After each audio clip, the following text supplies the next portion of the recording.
where we are here to help entrepreneurs either start business or grow your already existing business. I'm here with an entrepreneur guru, my friend Liddell. Typically, tangible assets hold their value versus non-tangible assets. I'm not against stocks at all, period. I just like for my money to be backed by something that's tangible, physical, that I can go see it and feel it's mine.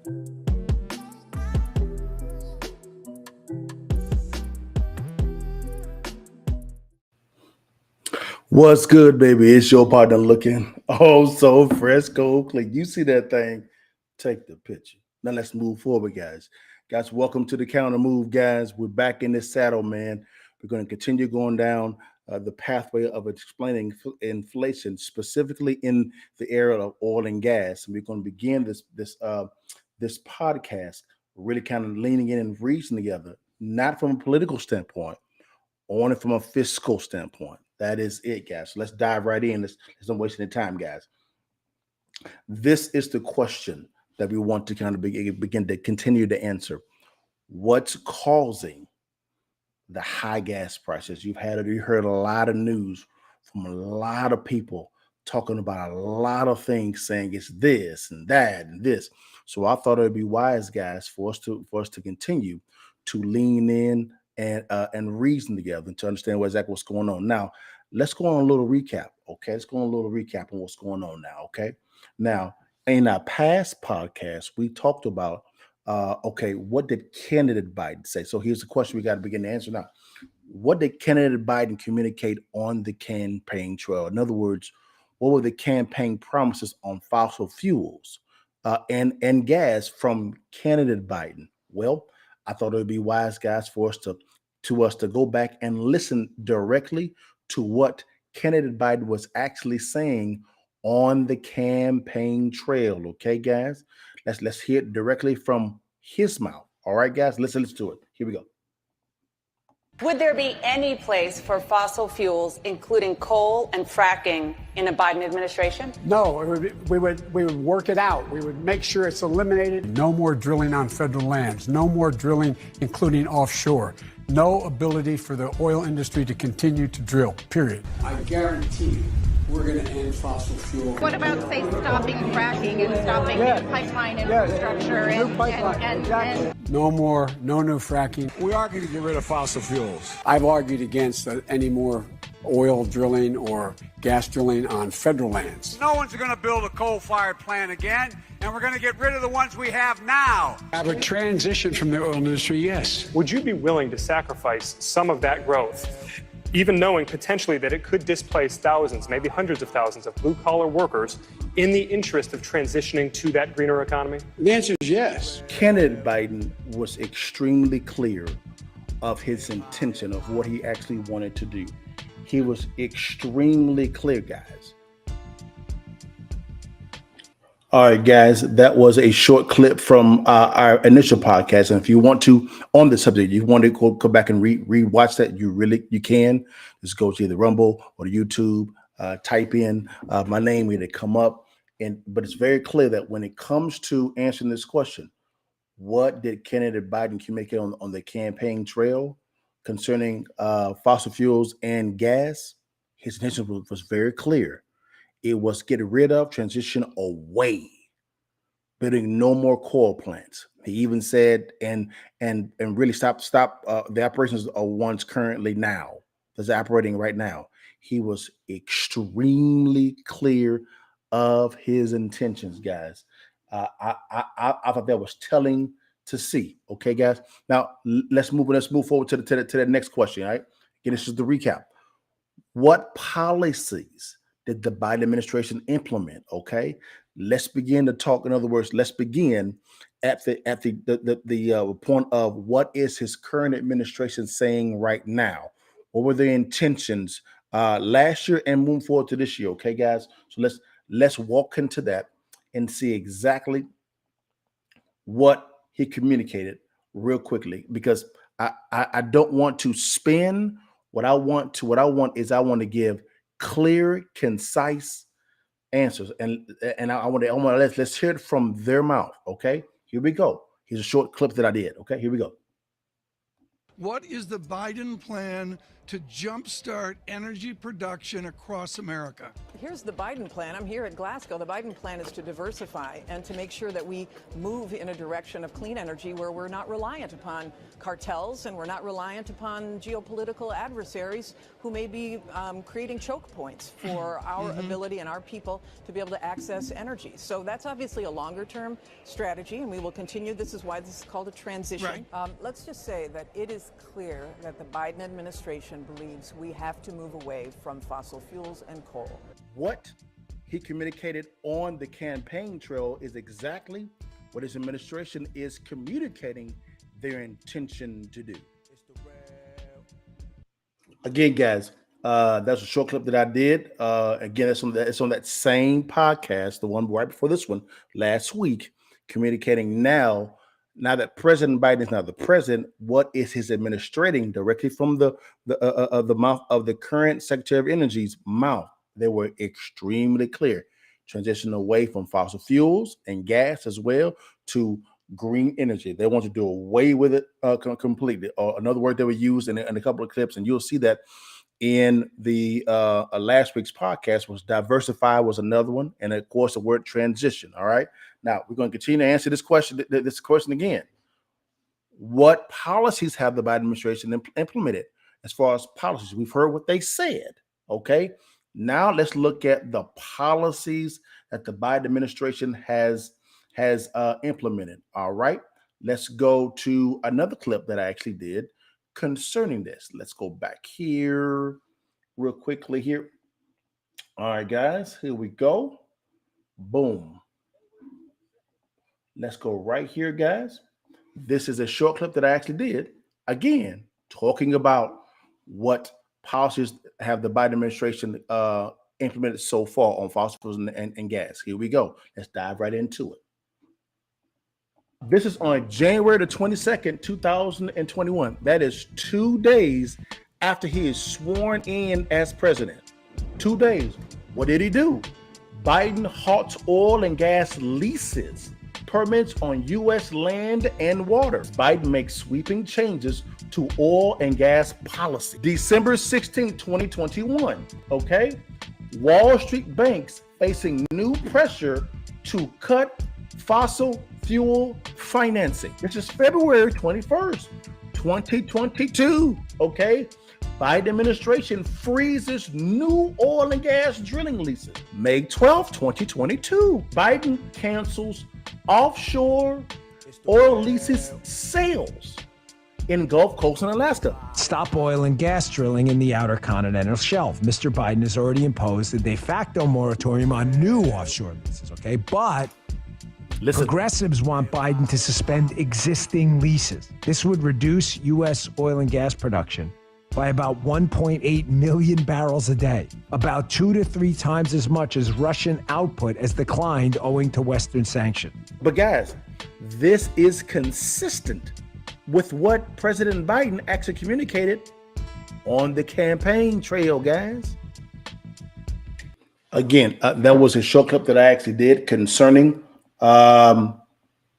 what policies that the current administration is actually implementing as we speak right now.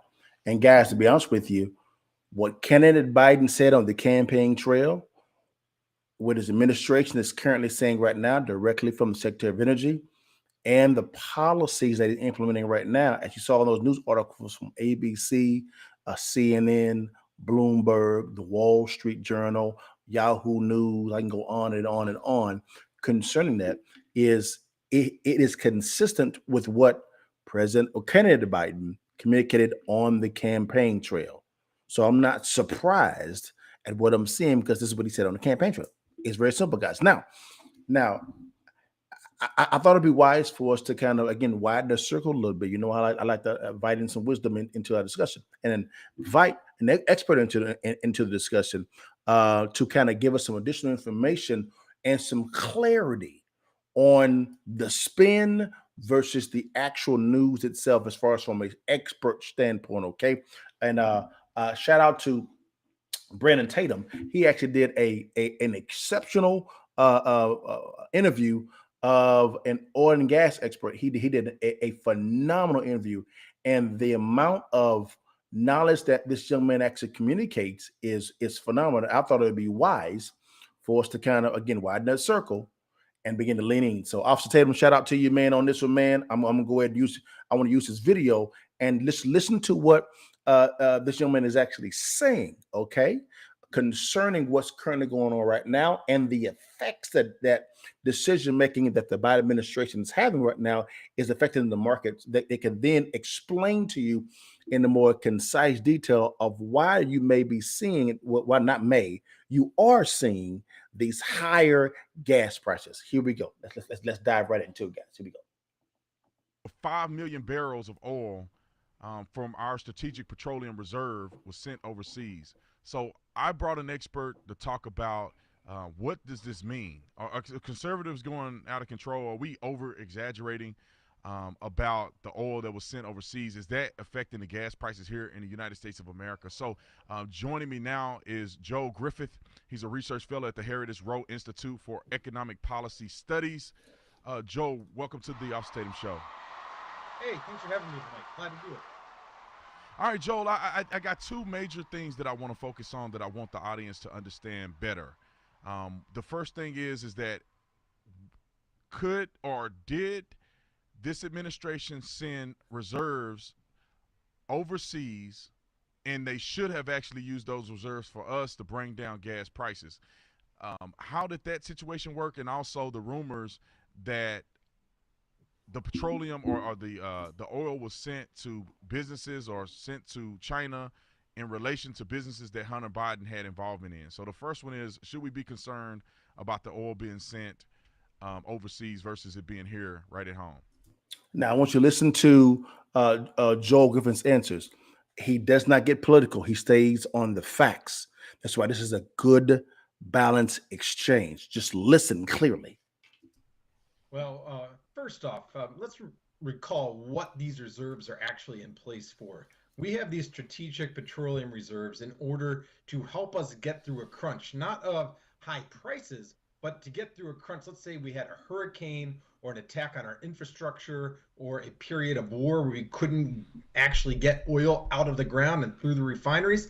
That's why we have these reserves in place. These reserves are not there to help any party, whether it's Republicans or Democrats, lower gas prices or oil. Did you hear that? He's sticking to the facts, not political. I love it. Let's keep going. Oil prices. That's number one. Second of all, the oil that was actually released in the reserves, it actually depleted those substantially, but it had a very minimal impact on price. If you look at, you see that the move to release I think it was 1 million barrels a day from my strategic reserves. Keyword there is reserves. The intention for those reserves was not for what President Biden actually did. It was for if we were attacked or if we were going to war, something of that effect. That's why it's called strategic reserves. And look what he said also. It had little to no effect on the pricing. Let's keep going. Look at prices. Prices continued to increase even after that oil was released. And that's because as much as the president continued to talk about all the millions of barrels of oil that were going to be released, it was just a drop in the bucket compared to the amount of oil that we use in a given year. And by that, I mean releasing 1 million barrels of oil a day for 6 months. It sounds like a lot of oil, but we're talking about 9 days worth of oil. And that's because we use anywhere from 14 to 18 million barrels a day. Do you hear that?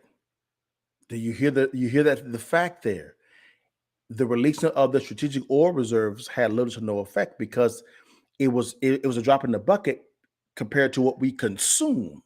Let's keep going. Facts. I love it.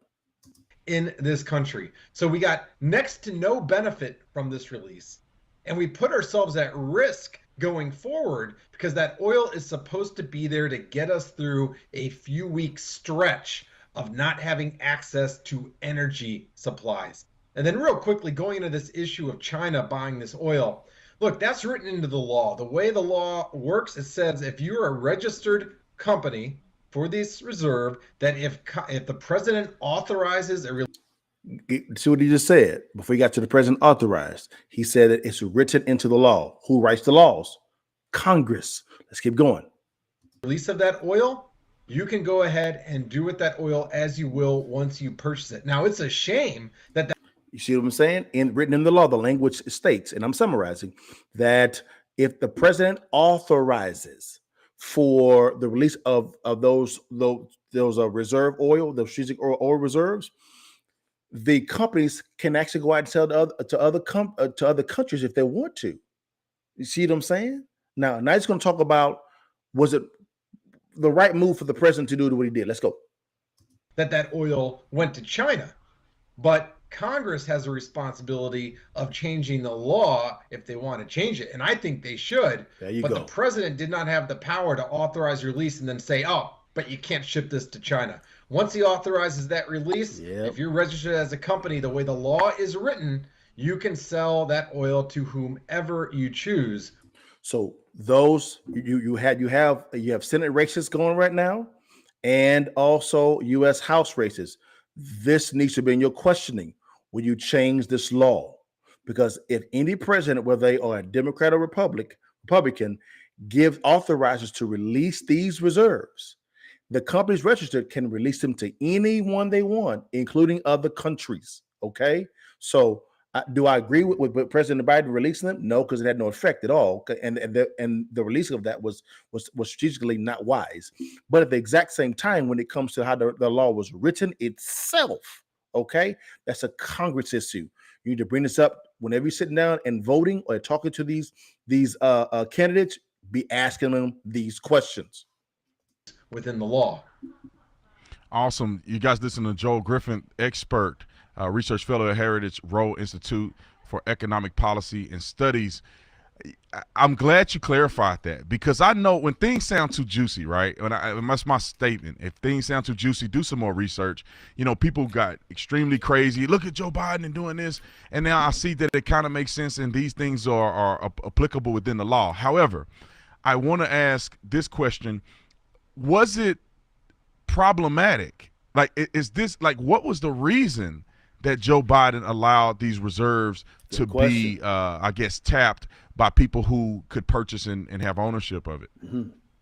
I think it's twofold. Number one, President Biden wants to appear as if he's doing something. So even if his economists were rightfully telling him that, Mr. President, releasing oil from the reserves aren't going to have much of an impact, if anything, well, he gets the political accolades, if you will, for appearing to do something, because there's always the chance that you release the oil and prices will fall for one reason or another. And in fact, now over the last week or two, we've actually seen oil prices come down about 15%, not because of the reserves being released, but because we're now appear to be headed into a recession. It looks like the economy is shrinking for the second full quarter. Listen to that, guys. He made a factual statement there. One of the questions is, what's been said out in the news is this here is the gas prices are going down 15%. He actually had 15%. He was saying that is not due to the release of the oil reserves at all, because we looked at that barometer early on in the interview. He was saying that's because we're going into a recession. This is going to be most likely the second consecutive quarter for there to be negative GDP. He's going to go into that. Here we go. And that would mean less demand for oil. And so oil traders are actually selling into this, and oil prices are coming down. So it very well might be that. Joe, I had to cut you off. Guys, I love this interview because of the fact that what's going on now is you actually have someone really giving facts. Let's kind of recap real quickly, and then we continue with it. All right. Concerning the release of the oil reserves, the key term there is strategic oil reserves. The intention for those reserves was very clear: is if we go to war or we are in need of some type of oil to be released in wartime, so to speak. So that's why it's called strategic oil reserves. Okay. Now, President Biden was actually saying 1 million barrels a day. But the amount that we consume, I think he actually mentioned about 14 million. I may be off on the numbers there, but 14 million is greater than 1 million. So there's no way that could add do anything to the pricing at all, period. Now, when it came to the story concerning Joe Biden sending over 5 million barrels over to China, he clarified that it's actually how the law is written via Congress. This is a congressional issue. That's why I was going hard in the paint concerning talking to the current candidates that are on the ballot in the U.S. House and the Senate. Be asking these questions about this specific law itself. Look it up. It's real simple. You have a computer. All right. And once the president, which I don't agree with, get authorizes to release these reserves, any company that's registered can sell it to anyone they want, including other countries. Okay, so this was a real good interview. I do want to continue coming back with it. So let's jump back into the interview because he's going into some additional facts. Here we go. Segment, I want to continue the conversation and add a couple things that I want you to address, because you are obviously on fire with this and you're the expert, and I don't feel like there's many people that's talking like this or giving clarity to what's going on in our country. So one of the things I wanted to address, let's see, the most important thing I want to address is, when can we see our gas prices going down? Like what has to happen that our gas prices begin to go down? And is this something that Joe Biden can actually do, his administration to do to affect change? Yeah, well, great question. Well, look, over the last few weeks, we've actually seen oil prices come down by about 15%. We've seen prices drop from the record highs or near record highs of $130 a barrel. They actually crashed through $100 per barrel earlier this week. So oil prices are coming down. It's not because of these reserves being released. As we discussed before, prices actually continue to increase after those reserves are released. They're coming down because our economy is softening. We actually saw our economy shrink during the first 3 months of the year, and the Federal Reserve is now estimating the economy once again shrank during the last 3 months, and this is leading the marketplace to believe we're going to see less demand for oil. So the oil and gas industry is a forecasting type of industry. In other words, it's a futures contract industry. So they are analyzing information, and then they are forecasting what said market's going to do. He's talking about that context concerning oil and gas. All right, guys? It's important. We're talking about oil prices coming down. We want prices to come down for the right reasons. Yes. We don't want prices coming down because people are using less. That means people are taking fewer trips, fewer vacations. It means people are going to be running the air conditioner less during the summer or the heat less during the winter. We don't want that to happen. We want people to have good, comfortable, quality lifestyles. Yeah. So how do we get oil prices to come down without us diminishing our use? Well, that comes from increasing supply. Yes. And unfortunately, this administration, the Biden administration, from day one has declared war on oil production, right? They've shut down pipelines. They've ripped up permits. They've locked up federal land. They're stopping refineries from being built. So long term, we're going to be in a crunch, because companies are looking at this and saying, why should we be investing billions of dollars if this administration is going to basically make those investments worthless going forward? Guys, that's simple business. Very simple. Great synopsis of what the recap that we displayed and the effects of the policies that are being that was being communicated on the campaign trail, and also with the Biden administration, and also the policies of us walking through those articles of what they're currently doing. Phenomenal breakdown. Let's keep going. Joe, I mean, these things that you're saying is like music to my ears. I'm glad that you're explaining this, and I hope that the people who are listening can get a glimpse of the fact that Joe Biden cannot just blame Russia.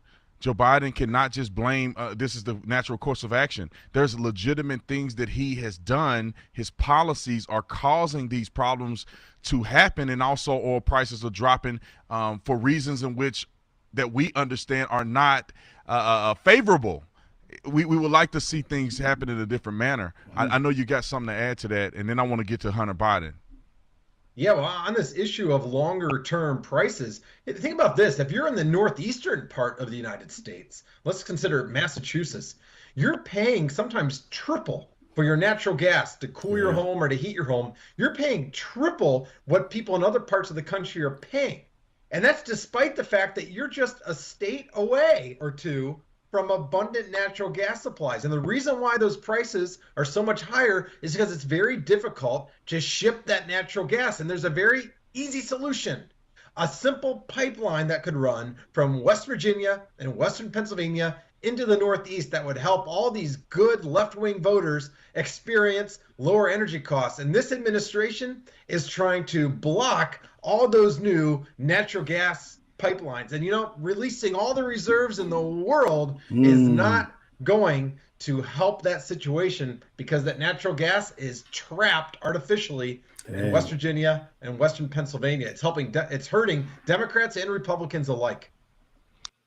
Man, phenomenal interview, man. Phenomenal interview. Thank you, Brandon Tatum, for getting the guy on. Let's kind of recap real quickly, guys. It's very simple. Before I give you guys the counter move real quickly here. It's simple business, guys. If the environment is not ripe for investment, for capital to be invested into the marketplace, do not be surprised if no capital is invested. Because oil and gas is a forecasting type of industry. I know most industries are, but this one realistically is. If that makes some sense, guys. It's very simple, guys. Supply and demand. It's a business principle. If the environment is not ripe, if the administration is not passing policies that's welcoming capital, don't be surprised if capital is not invested. Therefore, pricing goes up. It's simple. It's not hard, guys. So what's the counter move, guys? What's the counter move? All right. I can tell you this right now. The counter move is not going to begin in the political space at all. What Joel was talking about was spot on. Here's your counter move. You're going to have to begin a side hustle. You have to make more money, guys, because I don't see the Biden administration changing their policies. I don't see it at all, guys. I don't see it. So plan for the worst case scenario. What's a side hustle? Now, how do you understand what side hustle you want to do? Well, what are you passionate about? Learn that. Begin to invest in education to learn how to perfect the proof of concept. Then learn how to scale the side hustle, that side business, to make it an enterprise so they can begin to make more money. If that makes sense. You're going to have to make more money, guys. You're going to have to. Too many Americans are depending upon their political leaders, I call them political vote getters, to save them.